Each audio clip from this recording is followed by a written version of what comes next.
നന്നായിട്ട് അറിയിച്ചോളൂ. ഭാവന അന്ന് സംഭവിച്ചത്. അപ്പം വാങ്ങി വരുവാനാണ് അമ്മ അന്ന് എന്നെ കടയിലേക്ക് പറഞ്ഞു വിട്ടത്. മലമുകളിലാണ് എന്റെ വീട്.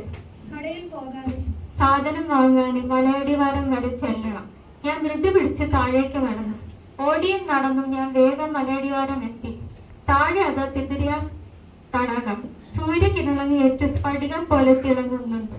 ഇവിടെ കാഴ്ചകൾ കാണാൻ നല്ല രസമാണ്. കണ്ട് രസിച്ച് നടക്കാൻ ആഗ്രഹമുണ്ടെങ്കിൽ ഇപ്പോൾ സമയമില്ല. കയ്യിലുണ്ടായിരുന്ന സഞ്ചി ഉടനെ ചില്ലറ തൊട്ടി നോക്കി 5 അപ്പം വാങ്ങാനുള്ള കാശുണ്ട്. ഞാൻ അത് കടക്കാരന്റെ നേരെ നീട്ടി.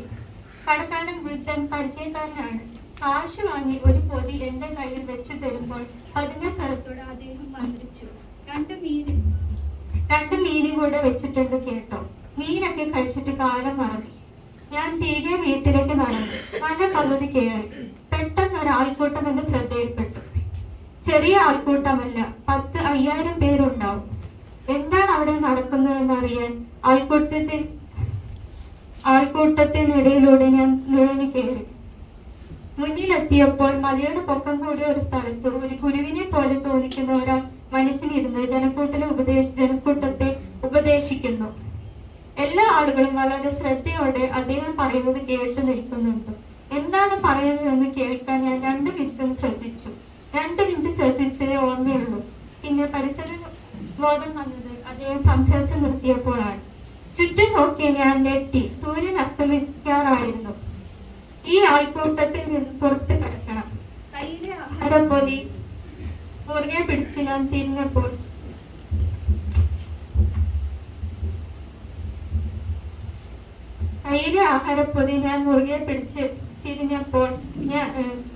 ആരോ ഉച്ചത്തിൽ നിലവിളിച്ച് ചോദിക്കുന്നു. ആരുടെയെങ്കിലും കയ്യിൽ ആഹാരം വല്ലതുമുണ്ടോ? ഗുരുവിന്റെ കൂടെ നിന്ന് 12 ശിഷ്യന്മാർ ആഹാരമുണ്ടോ എന്ന് തിരയുന്നു. എന്റെ കയ്യിലെ പൊതി ഒളിപ്പിക്കാൻ ഞാൻ ശ്രമം നടത്തി. പക്ഷെ അവരിൽ ഒരാൾ എന്റെ പൊതി കണ്ടു. അയാൾ ബലമായി എടുത്ത് തുറന്നു നോക്കി. ഇവിടെ ഒരു ബാലന്റെ കയ്യിൽ 5 ഏത്തപ്പവും 2 മീനുമുണ്ട്. അയാൾ ഗുരുവിനോട് വിളിച്ചു പറഞ്ഞു. ആളുകളെ ഇരുത്തുകയെന്ന് അദ്ദേഹം കൽപ്പിച്ചു. എന്റെ കയ്യിലെ പൊതി എടുത്ത് അയാൾ ഗുരുവിന്റെ കയ്യിൽ കൊടുത്തു. അദ്ദേഹം അത് എടുത്ത് കയ്യിൽ വെച്ച് സ്വർഗത്തിലേക്ക് വാഴ്ത്തി പ്രാർത്ഥിക്കുന്നുണ്ട്. എന്റെ ഹൃദയം നീറി. അമ്മയോട് ഇനി ഞാൻ എന്ത് പറയും?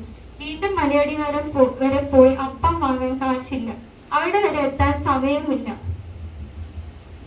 വേദനയോടെ വെറും കൈയായി തിരിഞ്ഞു നടക്കാൻ തുടങ്ങുമ്പോൾ ഒന്ന് തിരിഞ്ഞു നോക്കി.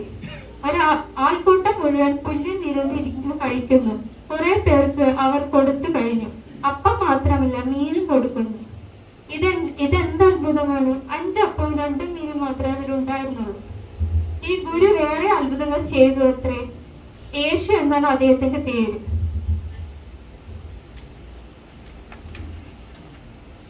അവർ എന്നോട് പുല്ലിൽ ഇരിക്കാൻ പറഞ്ഞു. എനിക്ക് കിട്ടി കൈ നിറയെ അപ്പവും മീനും. തൃപ്തിയായി കഴിച്ചു. ഒരു വലിയ പൊതി അപ്പവും മീനുമായി ഞാൻ വീണ്ടും മല കയറാൻ തുടങ്ങി. എന്റെ കയ്യിലെ പൊതി കാണുമ്പോൾ അമ്മ ഒരുപാട് സന്തോഷിക്കും. ആ ഗുരുവിനെ പറ്റി അമ്മയോട് പറയണം.